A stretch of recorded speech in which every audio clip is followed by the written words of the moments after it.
ان کی بھی وہی حالت ہے. دوسرے لوگ کہیں گے کہ نہیں، اللہ تعالیٰ نے تو صرف جنابت کا حکم دیا ہے. میرا خیال ہے کہ اختلاف اصل میں اتنا ہی ہے. اس میں ظاہر ہے یہ پہلو بھی ہے کہ جب ہم یہ جانتے ہیں کہ مثال کے طور پر عائشہ رضی اللہ عنہا نے حج کے موقع پر اس وقت تک طواف نہیں کیا جب تک کہ وہ پاکیزگی کی حالت میں نہیں آ گئیں، اور نبی اکرم صلی اللہ علیہ وسلم بھی ان کے ساتھ ہی مینا میں رہے. تو یہ بھی اس رائے کو مضبوط کرتی ہے کہ جیسے معاملہ کسی جنبی کا ہے، ویسے ہی حائضہ کا بھی ہے. لیکن کوئی کہنے کو کہہ سکتا ہے یہاں معاملہ تو عبادت کا تھا، مهم. صرف اللہ کے گھر میں داخل ہونے کا نہیں تھا. یہ اختلاف رہے گا. اب مهم. آپ کا سوال دیکھیے، اس بات کو بھی دو طرح سے دیکھا جا سکتا ہے. غیر مسلم مسجد میں آتے ہیں تو کیا ان کے اوپر بھی ہم وہ سارے احکام نافذ کر دیں گے، لاگو کر دیں گے کہ جو مسلمانوں کے لیے ہیں، یا ہم ان کے بارے میں کچھ ریلیکسڈ ہو جائیں گے اس لیے کہ ہم نے ان کو دعوت دینی ہے؟ ابھی وہ مسلمان ہے ہی نہیں، ابھی وہ اللہ کی شریعت کے پابند نہیں ہے. میں اس کو ایسے ہی دیکھتا ہوں.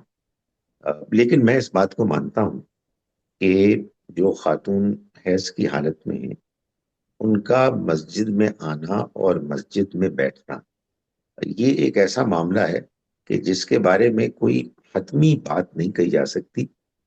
اس میں اختلاف ہے، اور میں نے بتا دیا کہ اختلاف کی وجہ کیا ہے. تو مهم. اس لیے دو اوپینینز ہو سکتے ہیں، جس کا جس اوپینین پر اطمینان ہوگا وہ اس پر عمل کرے گا. ظاہر ہے کوئی مسجد ہے تو مسجد کی جو کمیٹی ہے، جو اس کو چلانے والے ہیں، ان کا جو اوپینین ہے اس کو مان لیا جائے گا. لیکن پچھلی مرتبہ بھی میں نے یہ گزارش کی تھی کہ اگر فرض کیجئے کہ کوئی شخص اس کو مانتا بھی ہے کہ خواتین حیض کی حالت میں بالکل ویسے ہی جیسے کہ کوئی جنابت کی حالت میں ہوتا ہے مسجد میں بیٹھ نہیں سکتا، تو اس مسئلے کو حل کرنے کے بھی طریقے ہیں جو سلیقے سے حل کیے جا سکتے ہیں.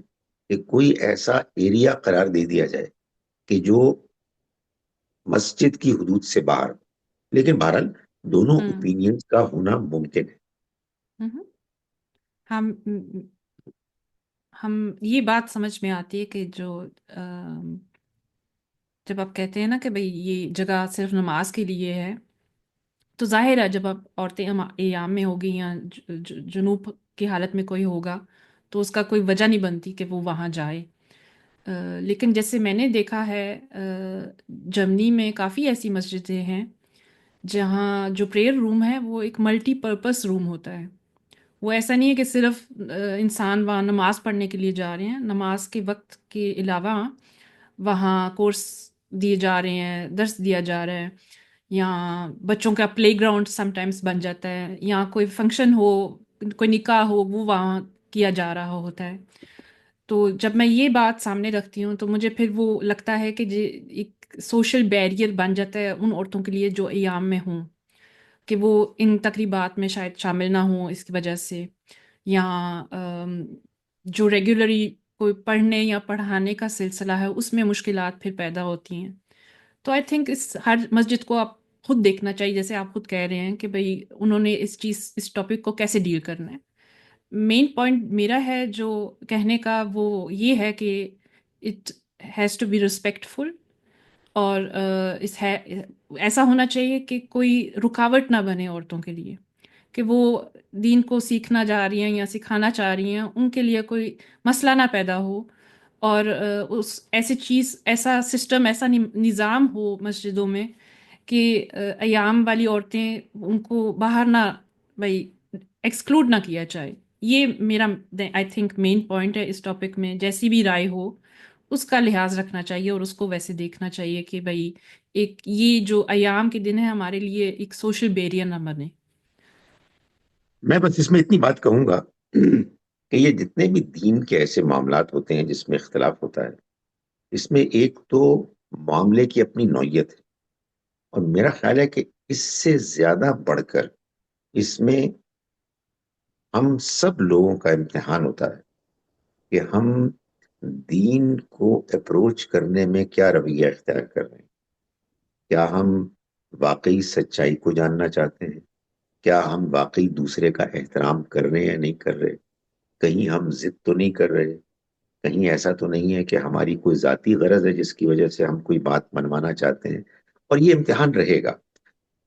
کسی دوسرے پر ہم الزام تو نہیں لگا رہے، کسی کی نیت پر شک تو نہیں کر رہے. آپ یقین جانیں کہ جو بھی معاملہ آپ دین کا زیر بحث لائیں گی، میں تو کہتا ہوں دنیا کے معاملات بھی، اس میں یہ سارے امتحانات ہوں گے. اور یہی وہ چیز ہے کہ جس کے بارے میں ہر مسلمان کو بہت زیادہ محتاط ہونا چاہیے. ہوں۔ ایک اور پہلو ہے جو میں دیکھتی ہوں اس ٹاپک میں کہ ام، مجھے ایسا لگتا ہے کہ ہمیں ام، ایک کنفیوژن سی ہوتی ہے، جیسے ام، اب جنوب کا جو ایک حال ہے یا حید کا ایک حال ہے، ایک کنڈیشن ہے. یہ ایسا مجھے کبھی کبھی ایسے لگتا ہے کہ لوگ اس کو ایسے لے لیتے ہیں کہ حید آپ کے وجود کا حصہ ہے. آپ کسی چیز کو چھوئیں گے یا آپ کسی جگہ پہ چلیں گے تو وہ بھی ناپاک ہو جائے گی جگہ یا چیز. وہ مجھے ڈیفیکلٹ لگتا ہے کہ جیسے وہ ہوتا نہیں کاسٹ سسٹم میں انٹچبلس، ایسا رویہ مجھے فیل ہوتا ہے کہ بھائی یہ لوگوں نے ہم مسلمانوں نے بھی شاید اس کو ایسا سمجھا ہوا ہے. اور آئی تھنک یہ بھی ایک پرابلم نہیں ہے اس کو ایسے دیکھنا کہ یہ ہمارے وجود کا حصہ نہیں ہے، یہ ایک کنڈیشن ہے جو ڈسکرائبڈ ہو رہی ہے. یہ تو آپ جانتی ہیں، آپ ہی نے مجھ سے وہ حدیث شیئر بھی کی تھی کہ نبی اکرم صلی اللہ علیہ وسلم نے، معلوم ہوتا ہے کہ اس مسئلے کو تو بالکل ختم کر دیا. عائشہ رضی اللہ عنہا اور دوسری ازواج مطہرات کے ساتھ اسی پلیٹ میں ان کی اس کیفیت میں بھی کھانا، اور جی. پھر ان کی گود میں اپنا سر رکھنا اس موقع پر کہ جب وہ حائضہ تھی. یہ نبی صلی اللہ علیہ وسلم کے جو اور اقدامات ایڈ تھے. کروں قرآن پاک کو ریسائٹ بھی کرنا اس جی، سچویشن میں. یہ سب اس لیے ہے تاکہ لوگوں کو یہ بتایا جائے کہ جیسا کہ آپ نے فرمایا کہ اس حالت میں ہونے کے باوجود خواتین کوئی اچھوت نہیں ہوتی. وہ انسان ہوتی ہیں، جیسے انسانوں کے ساتھ معاملات کیے جاتے ہیں ویسا ہی معاملہ ان کے ساتھ کرنا چاہیے. اور اس کی ایک وجہ یہ معلوم ہوتی ہے کہ معلوم ہوتا ہے کہ اہل کتاب میں بعض جو بہت شدت پسند مذہبی لوگ تھے، ان کے ہاں یہ ایکسٹریم آ گئی تھی. تو اس کو دور کیا گیا، اور نبی صلی اللہ علیہ وسلم کی تشریف آوری کی جو بہت سی خوبیاں اور رحمتیں تھیں، ان میں سے ایک یہ بھی بیان کی گئی ہے کہ آپ ان بوجھوں اور ان توقوں کو ختم کرنے کے لیے آئے تھے کہ جو مذہبی دنیا میں لوگوں نے اپنے اوپر لاد دیے تھے. تو یہ اللہ کی بڑی رحمت ہے کہ آپ نے وہ ایک بیلنسڈ متوازن طریقہ بتایا کہ جس میں ایک جانب، اور یہ نہیں بھولنا چاہیے، ایک جانب دین کا جو اصل نصب العین ہے، پاکیزگی، ظاہری بھی اور باطنی بھی، وہ بھی ملحوظ رہے. اور دوسری جانب اس کی وجہ سے کوئی ایسی بے جا تنگی پیدا نہ ہو جس سے زندگی کا معمول متاثر ہو رہا. ہوں۔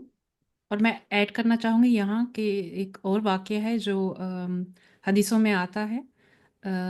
ایک سچویشن جہاں نبی پاک عائشہ رضی اللہ عنہ کو انہا کو کہہ رہے ہیں کہ جاؤ مسجد سے ایک پریئر میٹ لے آؤ، ایک مسلح یا ایسی کوئی چیز. تو انہوں نے پھر رپلائی کیا کہ بھائی میں تو پیریڈس میں ہوں، میں کیسے لے کے آؤں.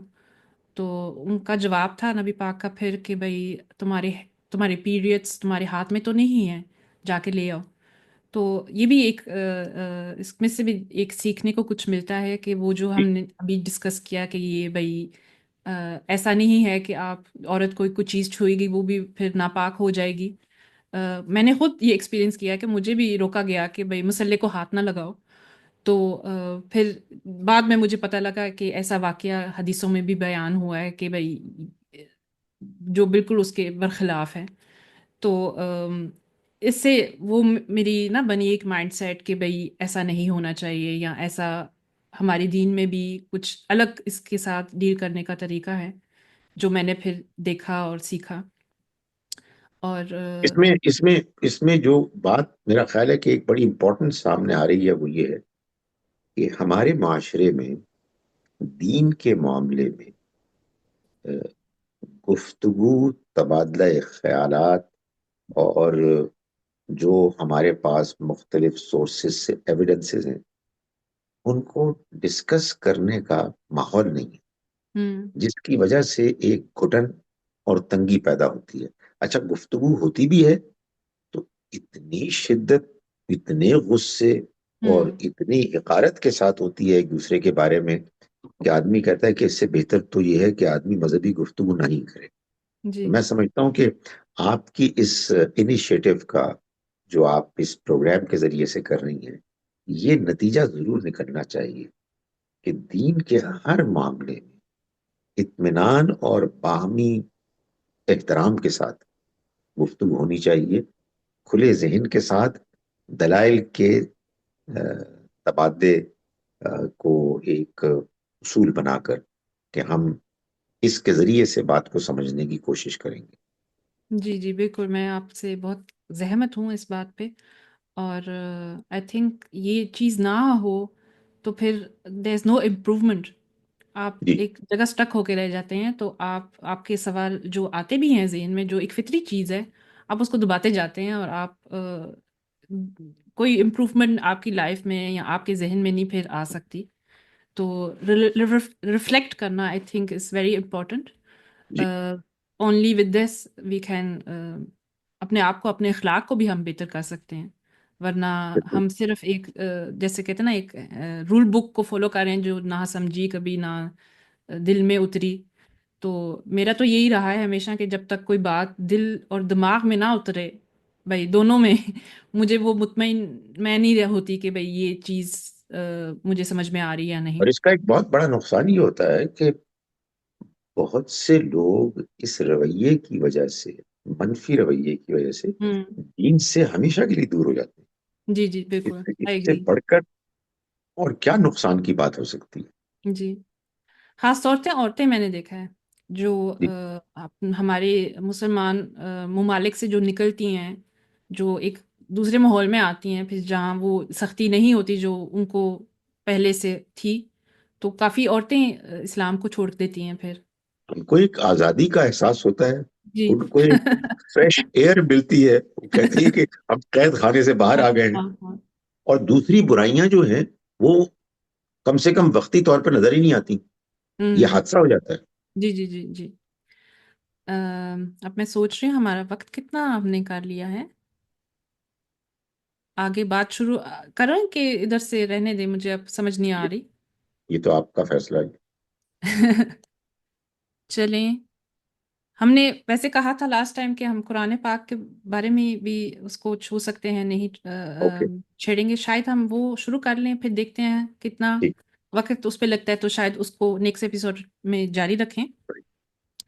ہاں، یہ بھی بات جو آپ نے حدیث بتایا کہ عائشہ رضی اللہ عنہا بتاتی ہیں کہ نبی پاک ان کی اپنے سر کے ساتھ ان کی گودی میں لیٹے ہوتے تھے، تو قرآن پاک کو ریسائٹ کرتے تھے. تو یہ بھی آئی تھنک ایک بڑا اہم واقعہ ہے جس سے مجھے لگتا ہے اس ٹاپک کو ہم دیکھ سکتے ہیں. لیکن آپ بتائیں، یہ جو پروہیبیشن کہی جاتی ہے کہ قرآن پاک کو نہیں ہاتھ لگانا، اور جو یہاں تک ایسا بھی ہوتا ہے کہ بھئی گلفز پہن کے عورتیں پھر قرآن پاک کو چھوتی ہیں، وہاں مجھے ایسا محسوس ہوتا ہے کہ یہ بھی، اب میں ایک ایسے ادارے میں کام کر رہی ہوں جہاں یہودی بھی ہیں، اور ہم جوڈائزم کے بارے میں بھی مجھے تھوڑی بہت نالج ہے. تو وہاں بھی میں نے دیکھا ہے کہ وہ جو تورات کی ان کا ایک وہ کتاب ہوتی ہے، اس کو بھی نہیں چھوتے، مرد بھی نہیں اور عورتیں بھی نہیں. اور صرف ایک ایک پینسل سی ٹائپ سی ہوتی ہے، اس کے آگے ایک ہاتھ سا بنا ہوتا ہے، تو اس کے ساتھ اس کو چھوتے ہیں اور اس کے ساتھ پڑھتے ہیں. تو جب میں عورتوں کو دیکھتی ہوں کہ وہ بھی ایک پینسل لے کے قرآن پاک کو پڑھ رہی ہیں اس حالات میں. تو مجھے ایسا لگتا ہے کہ یہ کوئی سملیرٹی تو نہیں ہے، یہ کچھ ایسا تو نہیں ہے کہ وہ جو ایک چیز وہاں سے نکلی اور ابھی تک ہمارے اندر جاری ہے. آئی ڈونٹ نو، مجھے نہیں پتا. لیکن دیکھیے، یہ ہو بھی سکتا ہے جی اور نہیں بھی ہو سکتا. Maybe, I don't know. لیکن وہ سملیرٹی مجھے وہاں نظر آتی ہے. تو جو میں نے آج تک سنا ہے اس ٹاپک کے بارے میں کہ قرآن پاک کو نہیں چھونا کیونکہ آپ وضو نہیں کر سکتے، آپ ناپاک ہو. اور قرآن پاک کے لیے تو اس کو ہاتھ لگانے کے ایک لازم چیز ہے کہ وضو ہونا چاہیے. ایسا میں نے سنا ہے، ایسا بیان کیا جاتا ہے. اور اس کی وجہ سے پھر یہ نتیجہ نکالا جاتا ہے کہ بھئی آپ نے قرآن پاک کو نہیں چھونا. آپ کئی تو یہ بھی کہتے ہیں تلاوت بھی نہیں کر سکتے آپ کیونکہ آپ کا غسل نہیں ہے. اور یہ آج ماڈرن زمانے میں یہاں تک بات چلی جاتی ہے کہ آپ ایک ٹیبلٹ ہے یا ایک موبائل ہے جس میں قرآن پاک ہے ڈیجیٹل، وہ بھی نہیں چھو سکتے آپ. تو پہلے تو میں آپ سے پوچھنا چاہتی ہوں کہ آپ کی یہ رائے کیا ہے اس کے متعلق، یا آپ اس ٹاپک کو کیسے دیکھتے ہیں، اور ہمیں کیا بھئی یہ کہاں سے بات اٹھتی ہے، اور جو میں نے آج تک سمجھا ہے میں نے صحیح سمجھا ہے کہ نہیں، یہ میں آپ سے پوچھنا چاہتی ہوں. دیکھیں، ایک تو میرے نزدیک اس میں ہمارے ہاں ایک غلطی چلی آ رہی ہے، اور وہ یہ ہے کہ لوگ یہ کہتے ہیں کہ قرآن مجید کو چھونے کے لیے باوضو ہونا ضروری ہے. میرے نزدیک یہ رائے ٹھیک نہیں ہے. اس کی وجہ یہ ہے کہ یہ رائے جس آیت پر مبنی ہے وہ آیت یہ بات کہی نہیں رہی. وہ آیت تو سورہ واقعہ میں ہے، اس میں یہ کہہ رہی ہے کہ لا یمسہ الا المطہرون، اس کو نہیں چھوتے سوائے پاکیزہ پاکیزہ فرشتے. یعنی وہاں ہوں سیاق میں جو بات ہے وہ یہ ہے کہ کفار یہ الزام لگاتے تھے کہ یہ کلام نعوذ باللہ شیاطین جن کا لایا ہوا ہے. تو اللہ تعالیٰ یہ فرماتے ہیں کہ شیاطین جن کا لانا تو ایک طرف رہا، وہ تو اس کے قریب بھی نہیں جاتے، کوئی نہیں چھو سکتا ان کو سوائے پاکیزہ فرشتوں کے. تو اس کا کوئی تعلق باوضو ہو کر قرآن مجید کو چھونے یا پڑھنے سے نہیں ہے. اگر اللہ تعالیٰ کو یہ بات کہنی ہوتی تو وہیں پر فرما دیتے جہاں نماز کے لیے باوضو ہوں ہونا شرط قرار دیا ہے. میرے نزدیک یہ معاملہ اصل میں اسی آیت سے جڑتا ہے کہ جس میں اللہ تعالیٰ نے وہ لوگ کے جو جنابت کی حالت میں ہوتے ہیں ان کو نماز کی جگہ سے بس گزرنے کی اجازت دی. اسی پر قیاس کر کے لوگوں نے یہ بات بھی کہی ہے کہ خواتین اگر ہاتھ بھی لگائیں تو وہ گلفز پہنیں. یہ ایک اوپینین ہے، یہ ہوں ایک احتیاط کا تقاضا ہے. بعض لوگ ایسا کریں گے، بعض لوگ ایسا نہیں کریں گے. ظاہر ہے جب بھی احتیاط کا معاملہ ہوگا تو میں نے یہ دیکھا ہے کہ عام طور پر لوگ جو احتیاط پر مبنی رائے ہوتی ہے اسی کو اختیار کرتے ہیں. لیکن میں سمجھتا ہوں کہ جو اس کے برعکس رائے اختیار کرتے ہیں کسی کو ان کے بارے میں کوئی تنقید نہیں کرنی چاہیے، بس اپنی رائے بتا دینی چاہیے، کیونکہ اس معاملے میں براہ راست تو کوئی حکم نہیں ہے. ہوں. جب میں نے اس ٹاپک کو سب سے پہلے ایکسپیرینس کیا جب میں چھوٹی تھی، تو it let me confuse every time. اور جو بات میں نے وہاں سنی تھی کہ جو ہماری جو علماء ہیں، جو چار فکری رائے ہیں، اس میں جس حد تک میں نے آج تک سمجھا ہے یہ کہا جاتا ہے کہ جو عبادت کے لیے آپ قرآن پاک کو ہاتھ نہیں لگا سکتے، لیکن آپ پڑھنے یا پڑھانے کے سلسلے میں انوالو ہیں ایز اے وومن، تو پھر ایک ایکسٹینشن ہے آپ کے لیے، پھر آپ لگا سکتے ہیں ہاتھ. تو وہ مجھے ہمیشہ کنفیوز کرتی تھی یہ بات کہ جب قرآن پاک کا تو جو مین مقصد تو یہ ہے نا، اسے ہمیں پڑھیں، سمجھیں، اسٹڈی کریں، اس سے حکمت حاصل کریں.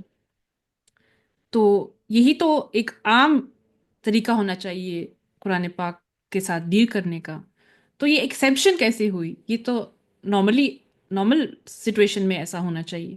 تو یہ بڑی بات مجھے کنفیوز کرتی تھی کہ بھئی یہ صرف پڑھنے یا پڑھانے کے سلسلے میں کیوں ایک ایکسیپشن ہے اس جو فقہا بیان کرتے ہیں، یہ ایک نارمل رول کیوں نہیں ہے.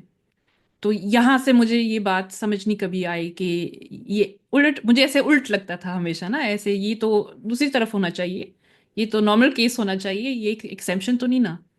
آپ اسے کیسے دیکھتے ہیں؟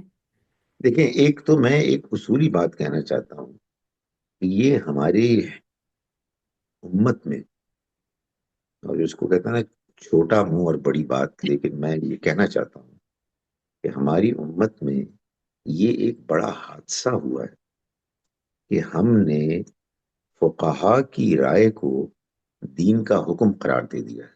ہوں. فقہا کی رائے فقہا کی رائے ہے، ہمیں اس کا احترام ہے. جب تک میں کسی معاملے میں خود براہ راست اللہ کی کتاب اور اللہ کے پیغمبر صلی اللہ علیہ وسلم کی بات کی روشنی میں کوئی رائے نہیں سمجھوں گا، تو اچھا ہے کہ میں کسی عالم، کسی فقیہ کی بات پر ہی عمل کروں، میرے پاس کوئی اور چوائس ہی نہیں. لیکن جب مجھے بات براہ راست اللہ کے دین سے سمجھ میں آ جائے گی، پھر کسی کی رائے کوئی حیثیت نہیں رکھتی. تو یہ رائے ہے، رائے رکھنے کا ان کو حق تھا. ظاہر ہے وہ بڑے عالم تھے، انہوں نے بھی سوچ فہم کے ساتھ رائے قائم کی، لیکن ان کی سوچ، ان کا فہم قرآن، سنت اور حدیث کے مقابلے میں تو زیادہ نہیں. ہوں. ہم ان سے بڑے نہیں ہیں، لیکن ہمارا یہ حق ہے، بلکہ ہماری یہ ذمہ داری ہے کہ ہم جہاں تک ممکن ہو دین کو براہ راست اس کی سورسز سے سمجھیں. یا یوں کہیے کہ جو اللہ کے پیغمبر صلی اللہ علیہ وسلم دین لے کے آئے ہیں، اس کو سمجھنا ہی ہماری ذمہ داری ہے. جب ہمیں بات سمجھ میں آ جائے گی دیانتداری سے، تو ہم اس حکم پر خود عمل کریں گے. تو یہ جو آپ نے رائے بتائی ہے فقہا کی، یہ ان کی رائے ہے، ان کے خیال میں شاید احتیاط کا یہ تقاضا ہے. لیکن جو بات آپ بیان فرما رہی ہیں اس میں بھی بڑا وزن ہے کہ بھلا قرآن مجید کو آ، پڑھنے کی اور کیا وجہ ہو سکتی ہے سوائے اس کے کہ ہم اس سے ہدایت حاصل کریں. یہ کیا بات ہوئی کہ ہم اس کو تعلیم تعلم صرف الفاظ کو سیکھنے یا سکھانے کے لیے تو پڑھیں، لیکن ہدایت کے لیے نہ پڑھیں. تو یہ ڈسکشن جاری رہنی چاہیے. میں آپ کی بات میں وزن محسوس کرتا ہوں. جی شکریہ. آج کا ایپیسوڈ میں ایک قصہ میرے ذہن میں یاد آ رہا ہے جو ہماری، جب میں نے اسلامیات اسٹڈی کی جرنی میں، وہ میں سنانا چاہوں گی، پھر اس ٹاپک کو ختم کرتے ہیں آج کے لیے. شروع شروع میں تھا کہ بھائی ایک لیکچر دیا جا رہا تھا ہمارے ایک اسکالر، اسلام کے بارے میں، ایک کہتے ہیں نا بھائی اسلام کیا ہے، قرآن پاک کیا ہے، بڑا نا جنرل نالج اسلام کے بارے میں دیا جا رہا تھا. تو وہاں صرف مسلمان نہیں تھے اسٹوڈنٹس، غیر مسلمان بھی بیٹھے تھے کافی، تقریباً بڑا ہال تھا، 100 کے لگ بھگ ہوں گے اسٹوڈنٹس. تو جو ہمارے اسکالر تھے انہوں نے پھر ایک وقت ایسا آیا کہ وہ قرآن پاک کے بارے میں بتا رہے ہیں، تو انہوں نے سمجھا اس وقت پھر ایک قرآن پاک میں نا ایک اسٹوڈنٹس کو دیتا ہوں، وہ دیکھ لیں ذرا کیسا ہوتا ہے، خاص طور پہ غیر مسلمانوں کے لیے بھی انہوں نے دیا. تو ہوا کیا وہاں، اور ہمارے یہاں جرمنی میں کو ایڈوکیشن ہوتی ہے، لڑکیاں اور لڑکے اکٹھے پڑھتے ہیں.